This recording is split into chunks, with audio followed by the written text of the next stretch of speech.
reflet du soutien qu'apporte cette organisation régionale aux efforts de paix en République démocratique du Congo, à l'est du Congo.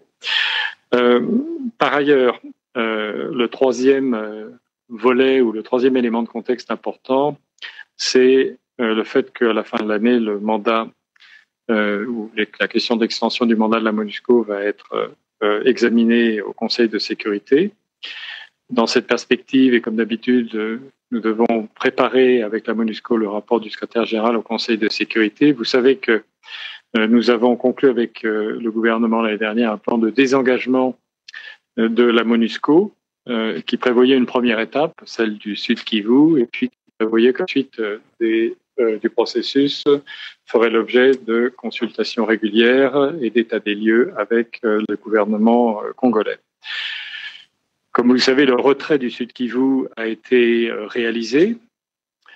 Il nous appartient de tirer les leçons de la manière dont s'est fait ce retrait. Je veux dire que la MONUSCO a fait beaucoup d'efforts pour le conduire dans les temps prescrits, ce qui n'était pas facile. De leur côté, les autorités congolaises ont fait aussi des efforts pour faire en sorte que ce retrait se passe dans les meilleures conditions possibles. Il y a des leçons à tirer, je l'ai indiqué. Qu'est-ce qui s'est bien passé? Qu'est-ce qui a bien marché? Qu'est-ce qui pourrait faire l'objet d'amélioration? Tout ça, nous allons le regarder ensemble avec les autorités congolaises.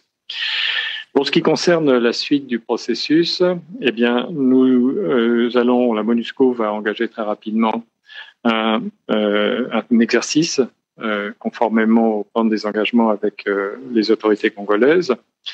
Bien sûr, nous avons parlé de cette question avec les autorités. Je crois que ce que l'on peut dire, c'est que nous avons entendu de la part des autorités des attentes vis-à-vis de la MONUSCO, du rôle qu'elle est encore appelée à jouer dans la période à venir. Ça ne veut pas dire que l'esprit du désengagement doit ne plus nous inspirer, ne plus nous guider, parce que nous pensons tous, et d'ailleurs évidemment les autorités en sont d'accord, que l'objectif doit rester le désengagement, puisque l'objectif doit rester de créer les conditions, dans toute la mesure du possible, pour que le désengagement de la MONUSCO soit possible. Mais il est certain que nous sommes actuellement dans une phase d'évaluation et de consultation avec les autorités congolaises. Et lorsque nous avons discuté de ce sujet avec les autorités congolaises, d'abord, je le dis, nous avons d'abord entendu des attentes quant au rôle sur le terrain qui est encore demandé et attendu de la part des autorités congolaises. Nous avons aussi, je pense, commencé à esquisser, je dirais, un accord assez général sur le fait que des modalités et des étapes futures du désengagement pourraient prendre une forme différente de ce qui a été fait au Sud Kivu, et notamment peut-être une approche, une province, puis une autre province, puis une troisième province ne sera pas forcément suivie pour la période à venir. En tout cas, j'ai déjà indiqué à la presse que cette date, qui d'ailleurs a toujours été plutôt une rumeur que quelque chose de réel, et encore moins quelque chose d'acté, cette date un peu fantasmée, selon laquelle au 31 décembre 2024, la MONUSCO pourrait quitter le Congo. J'ai tenu à dissiper totalement cette rumeur, d'autant plus qu'encore une fois, ça n'a jamais été acté ni par les autorités, ni par nous-mêmes, ni par le Conseil de sécurité. Bon, d'ailleurs, nous sommes mi-septembre. Encore une fois, nous sommes aujourd'hui dans une phase de consultation qui a commencé il y a peu parce que le gouvernement a été nommé, est entré en fonction en juin. Et il avait évidemment, dans les semaines qui ont suivi son entrée en fonction, des priorités immédiates.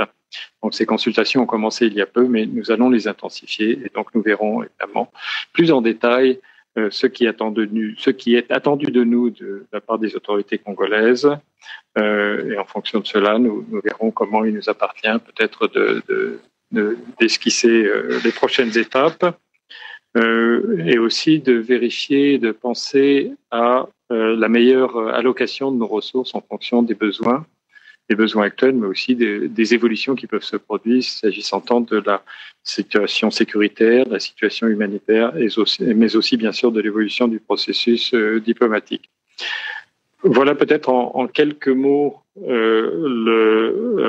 ce que je voulais vous dire.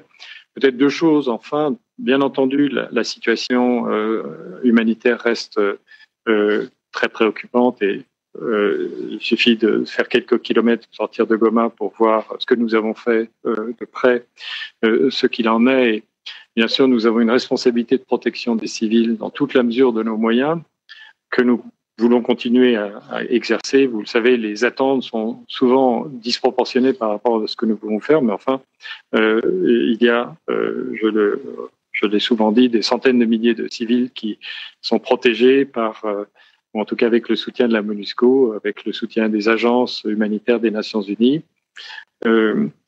Il y a un problème de financement du soutien humanitaire qui est malheureusement pas propre à la RDC, mais qui est également aigu en ce qui concerne la République démocratique du Congo. Je voulais dire que à la suite de ce voyage, évidemment, moi et tous nos collègues, nous allons redoubler de plaidoyer pour faire en sorte que l'aide humanitaire et les fonds alloués à cette aide humanitaire soient renforcés.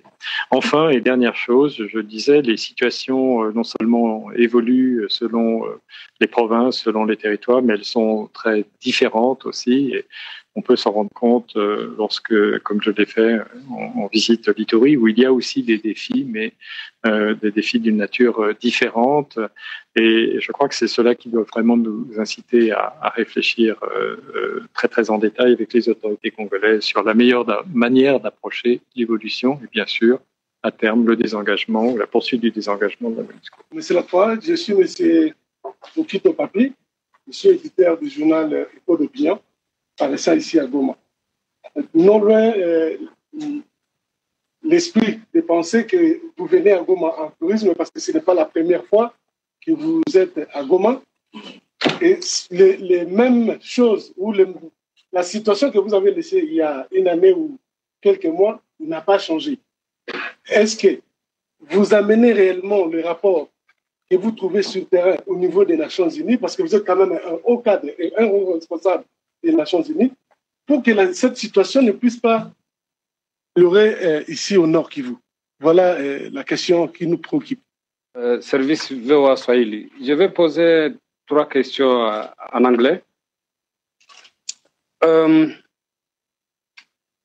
What is the planning to do in the collaboration with the government of Republic Democratic of Congo to address the issue of famine and besides facing the refugees? The issue of the refugees. The second question, the UN involved in the ceasefire negotiation between Rwanda and Republic Democratic of Congo in Luanda.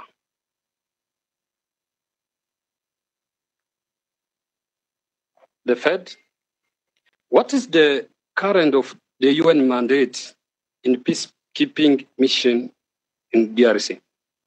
Je suis Fiston Issemwami du service Lingala-Fon de la Voix de l'Amérique. Vous avez dit que vous avez eu à rencontrer les autorités, notamment le commandant de la SAMI-RDC. Vous avez vu certaines informations ont circulé telles qu'il y aurait des forces du Kenya qui sont venues ici pour soutenir la SAMI-RDC, que la position des Nations Unies, quand bien même la population s'oppose à cette force. Vous souvenez-vous lors de l'IAC, ces forces étaient dans l'effort de l'IAC. Malheureusement, ces forces ont été finalement rapatriées chez elles, puisqu'elles n'ont pas pu effectuer leur mission comme il se doit. Et vous, qu'est-ce que vous en pensez? Quelle est votre position? Alors, pour ce qui concerne la première question, je dis que par rapport à l'année dernière, la situation sur le terrain, elle est ce qu'elle est, bien sûr. Vous la connaissez tous, je ne reviendrai pas là-dessus. Mais d'abord, ce qui est important, c'est qu'il y a des efforts diplomatiques qui sont crédibles et qui continuent d'avancer. On a vu lors de la dernière réunion des ministres rwandais et congolais à Luanda, qui avaient encore du travail à faire. Mais j'ai entendu des autorités congolaises et aussi des autorités de la facilitation angolaise une détermination à continuer le processus. Je n'ai pas eu de contact avec les autorités rwandaises à ce stade, mais enfin, je crois qu'il y a une dynamique pour continuer le processus. Alors, c'est important parce que à la fin des fins, les situations de ce genre, elles ont besoin de la dimension diplomatique. Elles ont besoin de la dimension diplomatique. Il n'y a pas de situation militaire à ces situations. Il est important d'avoir une présence de sécurité renforcée, et c'est le cas de la SAMI DRC, ça aussi c'est un élément nouveau. Et on la voit patrouiller déjà et contribuer à la protection des personnes, notamment dans les zones de Goma-Saké que j'ai visitées, Goma mais aussi Saké. Donc il y a une mobilisation qui s'est intensifiée des partenaires internationaux, et ça c'est important. Ça doit nous inciter justement à poursuivre nos efforts et à renforcer la collaboration, la coopération, la synergie entre tous ces partenaires qui vont tous dans la même direction. Les efforts de la SADC, les Nations Unies, le travail que nous faisons avec les autorités congolaises. Alors oui, évidemment, quand on voit le nombre de déplacés et leurs besoins humanitaires, j'ai parlé de la nécessité de renforcer l'union humanitaire, évidemment qu'il y a beaucoup plus de travail à faire. Mais ce que je veux vous dire, c'est que on sent quand même que la RDC n'est pas seule. Il y a des difficultés, il y a aussi du travail à faire, et tout le monde le reconnaît, y compris les autorités, du côté des Congolais eux-mêmes. À la fois un dialogue congolais qui doit compléter le dialogue au niveau des capitales, notamment pour faire enfin avancer le PDDRCS, le désarmement et la réintégration des combattants, leur réinsertion. Il y a du travail à faire de ce côté-là, bien sûr, mais la RDC n'est pas seule, et je dois aussi ajouter que il y a quelque chose qui me frappe, c'est que pour la plupart des situations de conflit, le Conseil de sécurité, les membres du Conseil de sécurité sont divisés. Vous le savez, il y a les divisions entre les membres permanents, les États-Unis, la Chine, la Russie, les Occidentaux, sans parler d'autres types de divisions. Il se trouve que le Conseil de sécurité est uni s'agissant de la République démocratique du Congo. Alors, bien sûr, si vous parlez à une personne déplacée, ça peut paraître lointain, mais c'est aussi important. Il y a des motifs d'espérer. Je ne veux absolument pas minimiser les défis. Now, you were talking about the planning to address the IDPs, and I believe that it sort of jives with what I was saying in relation to the various efforts and processes internally dispersed person, but we're essentially talking about IDPs. And as I indicated, I think it's important to step up the advocacy for more support, more financial resources to humanitarian assistance. But then the other thing is that we have to create jointly with our partners, DRC authorities, the other partners such as the SAMI DRC, the SADC force, and also we need to work with the monitoring, ceasefire monitoring and verification mechanism, which is now up and running in the DRC. We have to work with all these partners so that we create the condition for them to return. Now, I think all what I said about these processes that are currently there, the partnership, the increased presence on the ground, all of this, I believe, does contribute to creating those conditions for displaced person to return. I'm talking about North Kivu. I think we have slightly different conditions in Ituri, where we're talking more about ethnic tension. Of course, there's a background of exploitation of natural resources, and there we have in some areas actually we already have potential conditions to support the return of IDPs. And we have been discussing that with the governor of Ituri. And our view is that we need to, whenever there is a possibility for the displaced person to return, and there has been, because the number I was told of displaced person in Ituri has gone down from 1.8 million to 1.3. So that's significant. Of course, there's still 1.3 million person to make sure that they will return to their places. But that's what we would like to see, where we have the opportunity to move forward and help these people to return to their home. I think the question was whether the UN was involved in ceasefire negotiation in Rwanda. We're supportive, but this is a negotiation between Rwanda and DRC with the active involvement and facilitation of Angola. So this is, and as I told you, we have been committing ourselves to support the ceasefire monitoring and verification mechanism. So we will be actively involved in supporting the operationalization of the ceasefire agreement. And if there is anything else that is asked from us, from the asked by the Angolan facilitation, we will certainly be forthcoming. Now, I'm not saying we can do everything that could be expected from us, but we will be certainly forthcoming. Question was about the mandate that we have. I think it's very simple, although it's very long mandate, but if we can summarize it, we're about protection of civilians. We're about supporting the peace efforts. We're about strengthening the expansion of the state presence, the state capacities, and we're about making sure that to the best of our ability, we monitor and report on the violations of human rights, which is a very important component. And we're also about, of course, supporting humanitarian assistance and working about our humanitarian partners. I think these are more or less the main area. Now, about Kenya, I think this is a typical example of, pardon en français, c'est un exemple de désinformation, parce que oui, il y a des troupes kenyanes dans la force de la MONUSCO. En l'occurrence, elles sont dans la FIB, Force Intervention Brigade. Il y a en tout une compagnie de Kenyans, qu'on appelle une QRF, Quick Reaction Force, donc environ 150, à peu près 150 à 170 Kenyans. Ils sont là depuis très longtemps.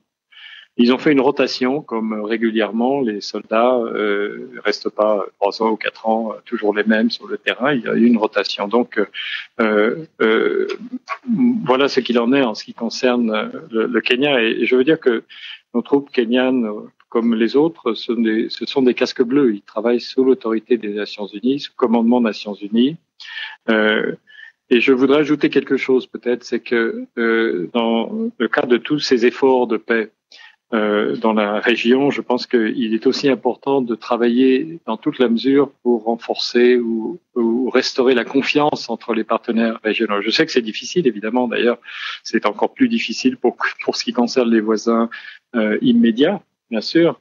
Mais à la fin des fins, la paix durable, elle passera aussi par la restauration de la confiance. Je pense qu'il est important de pas exacerber, en tout cas, une situation où effectivement il y a une détérioration de la confiance entre partenaires régionaux. Bonjour, monsieur Jean-Pierre Lacroix. Bienvenue encore à Goma. Je suis Samuel Abiba pour les comptes des CGTN français et BBC Kiswahili. Ma question est de savoir, vous avez tous les rapports. Vous étiez encore ici dans le mois de février. Donc, vous avez roté au moins la province. Pourquoi les sanctions ne tombent pas sur le Rwanda? Alors que vous avez tout comme rapport.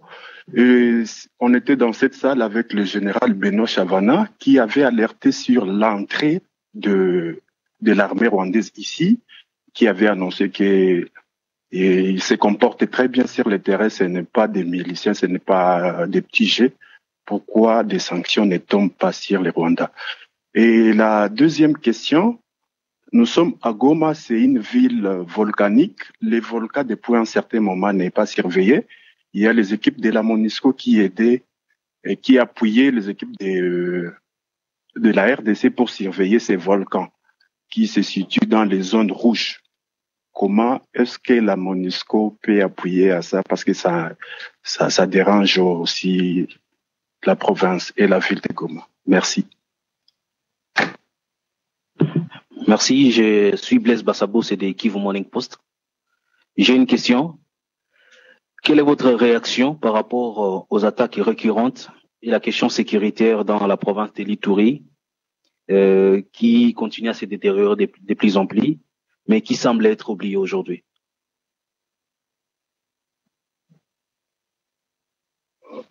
Moi, c'est M. Alain de l'agence de presse Chine Nouvelle et Al Jazeera. Le mandat de la MONUSCO était et continue d'être celui de neutralisation des groupes armés. Mais les choses ont évolué dans ces pays, comme vous le savez.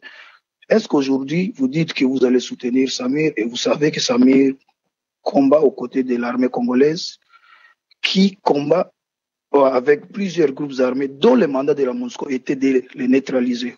Et la MONUSCO en a payé beaucoup de prix depuis des années pour essayer de neutraliser ces groupes armés. Mais aujourd'hui, vous vous retrouvez aussi dans la situation où vous devez vous battre, où vous devez soutenir les forces à présence. Est-ce que ça vous dérange? Est-ce que la MONUSCO est dans une situation épais et confortable aujourd'hui en RDC? Bon, alors les sanctions, d'abord, nous sommes le secrétariat des Nations Unies. Les sanctions, elles sont décidées par, en tout cas pour ce qui concerne les Nations Unies, par les États membres. Hein. Donc, je peux pas me prononcer là-dessus. Il faut poser la question aux États membres. Maintenant, le Conseil de sécurité, si vous regardez les résolutions, s'est exprimé à la fois nettement pour condamner les groupes armés, le M23, le soutien extérieur, a appelé à la fin du soutien extérieur. Il a quand même été, je crois, assez explicite sur le sujet. En ce qui concerne le volcan, alors nous en avons parlé. Je vais peut-être laisser la parole aux collègues parce que je sais qu'il y a des efforts qui sont faits justement pour éviter que cette situation se prolonge de non-surveillance. Donc, je vais passer aux autres questions et puis ensuite je demanderai peut-être s'il y a des collègues qui peuvent répondre. J'espère que je mets pas personne en difficulté, mais je sais qu'il y a des efforts pour que ça ne se prolonge pas. L'Ituri n'est pas oublié et puisque la question porte sur les attaques, eh ben une des choses que nous avons faites là-bas, c'est de remettre un certificat de reconnaissance pour courage, service exceptionnel à un des commandants de la MONUSCO, de la force là-bas, parce que récemment un de nos contingents a précisément repoussé, avec le travail, avec la coopération d'ailleurs des FARDC, repoussé un groupe qui avait engagé une attaque dans le territoire de Djougou en l'occurrence, et les résultats ont été probants puisque cette attaque de ce groupe a été repoussée. Alors la situation reste caractérisée par des tensions, des attaques effectivement, alors certes qui se produisent quand même de manière trop fréquente. Mais ce que je peux vous dire, c'est que nous avons d'abord une très très bonne coopération là-bas avec les autorités provinciales, un travail conjoint avec les FARDC qui se passe très bien. Nous avons aussi, quand justement nous étions à Tchomia, nous avons rencontré la société civile et la communauté, et les acteurs de paix qui nous ont tous demandé de rester. Et en l'occurrence, ils pensaient à la fois à la MONUSCO d'une manière générale en Ituri, mais ils pensaient aussi à la présence qui avait été déployée dans ce territoire. Et donc, il y a, je pense, en tout cas, une bonne convergence des objectifs et une bonne compréhension mutuelle entre non seulement les autorités provinciales nous-mêmes, mais aussi les communautés qui, je crois, voient ce que nous faisons. Je rappelle que en Ituri, il y a de nombreux camps de personnes déplacées qui sont protégés parfois exclusivement par les Nations Unies, la MONUSCO, les collègues humanitaires. Et comme je l'ai dit tout à l'heure, il ne s'agit pas de les cantonner éternellement dans les camps de déplacés, il s'agit de faire en sorte qu'ils puissent rentrer. Et nous pensons qu'il y a, dans certains cas, des possibilités de faire avancer ce processus. Dès maintenant. Non, en ce qui concerne la question portant sur la SAMI-DRC, la SAMI-DRC a fini. D'ailleurs, elle n'a pas tout à fait fini, mais enfin, elle a bien avancé son déploiement, mais c'est encore assez récent le niveau de déploiement qu'elle a atteint. Nous avons aussi assez récemment eu ce mandat de renforcer notre soutien. Les relations sont bonnes, même très bonnes. L'engagement mutuel que nous avons réaffirmé avec le commandant de la force va se concrétiser par un travail très très très détaillé, parce que nous savons très bien ce que attend de nous la SAMI-DRC. Elle nous a fait passer une liste de besoins très complète. Alors je ne dis pas qu'on pourra tout faire, mais je le dis solennellement, on fera le maximum, parce que nous pensons que cette synergie est importante. Et donc, il n'y a pas de difficulté particulière dans ce domaine. Je pense que nous devons précisément aboutir à la meilleure synergie possible, la meilleure valeur ajoutée possible de ces présences qui sont complémentaires. MONUSCO, SAMI-DRC, sans oublier aussi naturellement les FARDC. Un volcano. Le volcan. Merci. Par rapport à les volcans, les experts de la MONUSCO surveillent de très près les deux volcans et les activités, et nous le faisons également en étroite coopération avec les autorités nationales. Pour le moment, il n'y a pas de préoccupation. Nous continuons à effectuer ce travail, qui est un élément très important du travail que nous faisons pour la protection des civils autour de Goma. Merci. C'est Zaché Matina, je suis de l'agence congolaise de presse, ACP. Ma première question, quelle est la position des Nations Unies face à la persistance des groupes armés ou des conflits armés à l'est de la République démocratique du Congo, malgré la présence de la MONUSCO depuis plusieurs années? La deuxième question, quelles sont des actions concrètes menées par la MONUSCO ou soit les Nations Unies pour lutter contre les groupes armés qui continuent à déstabiliser la région? Merci. Oui, je suis Esaïe Tsongo pour la radio Grand Lac Plein Évangile. Alors, la MONUSCO est en plein processus de retrait en République démocratique du Congo plus de 20 ans après. Est-ce que c'est parce qu'elle a atteint la mission pour laquelle elle a été déployée, ou bien c'est pour dire qu'elle a échoué et elle décide de rentrer chez elle? Je voulais répondre, je suis Gabriel, je suis également de l'agence congolaise de presse ACP. Je voulais savoir, si on vous demande d'évaluer la mission de la MONUSCO, quelle cote donnerez-vous à cette mission? Et s'il faut recommencer, par où vous pourriez recommencer? Qu'est-ce que vous allez changer exactement? Alors,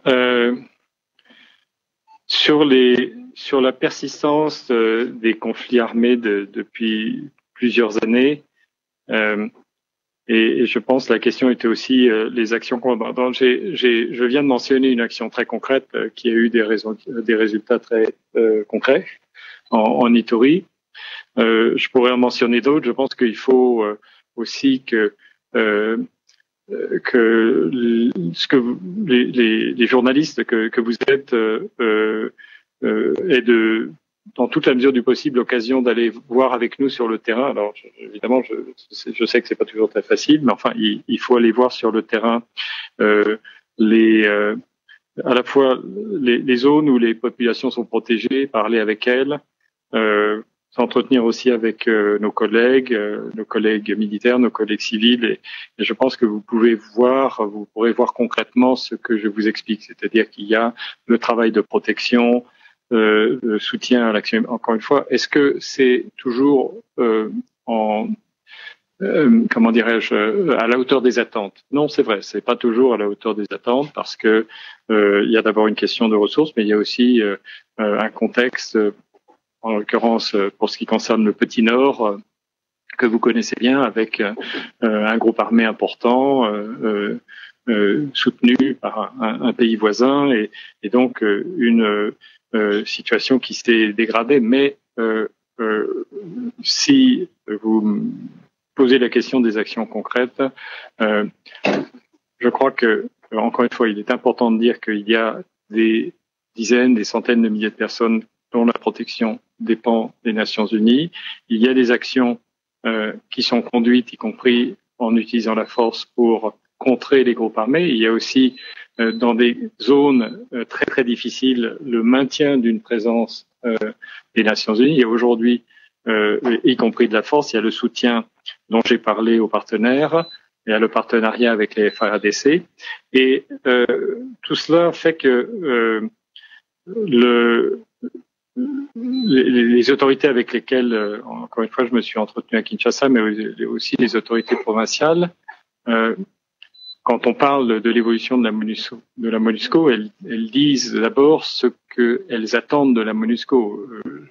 Le désengagement, c'est un objectif, et elles sont d'accord avec cet objectif, mais ce que nous entendons d'abord, c'est comment pouvons-nous continuer à travailler ensemble dans la période à venir. Je pense que c'est ça qu'il faut retenir.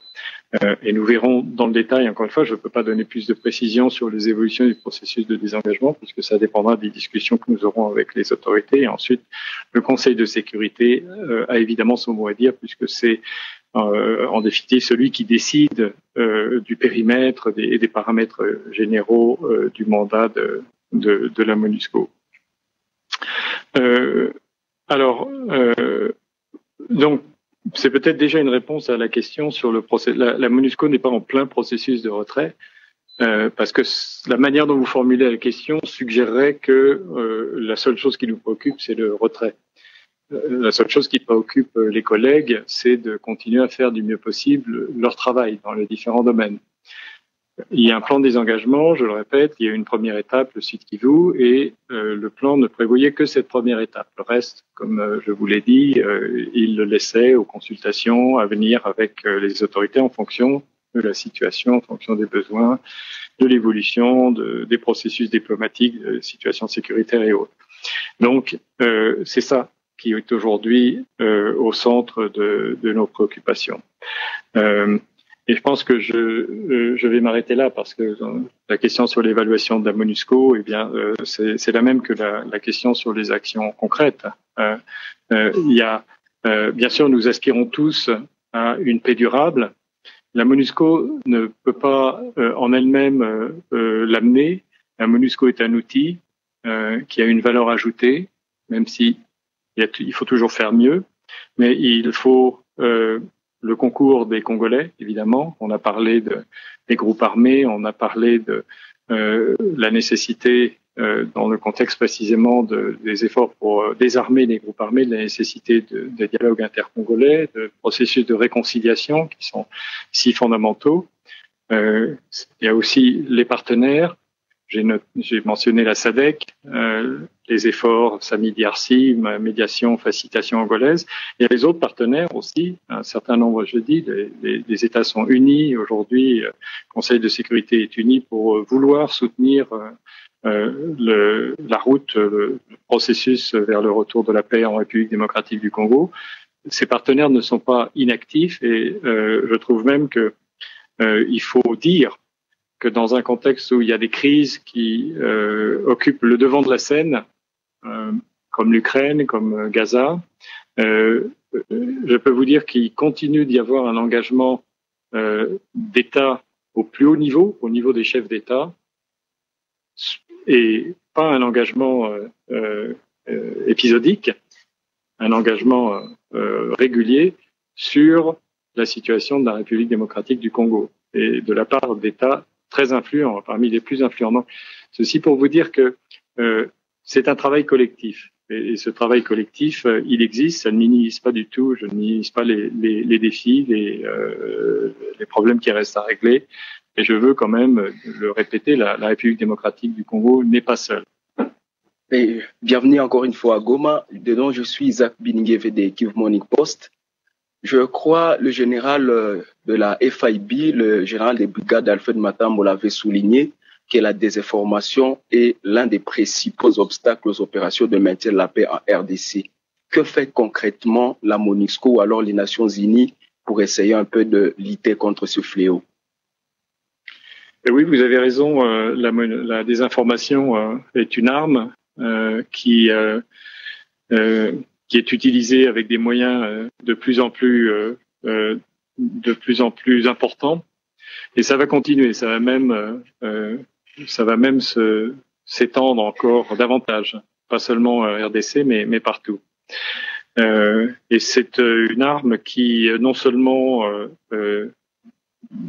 affecte la vérité, le récit de ce qui se passe véritablement, mais c'est une arme qui tue parce que créer une fausse nouvelle en accusant tel ou tel, ça crée des réactions en retour, et vous avez des phénomènes où ça se termine par des morts civiles, ça se termine aussi parfois par des victimes du côté des collègues des Nations Unies.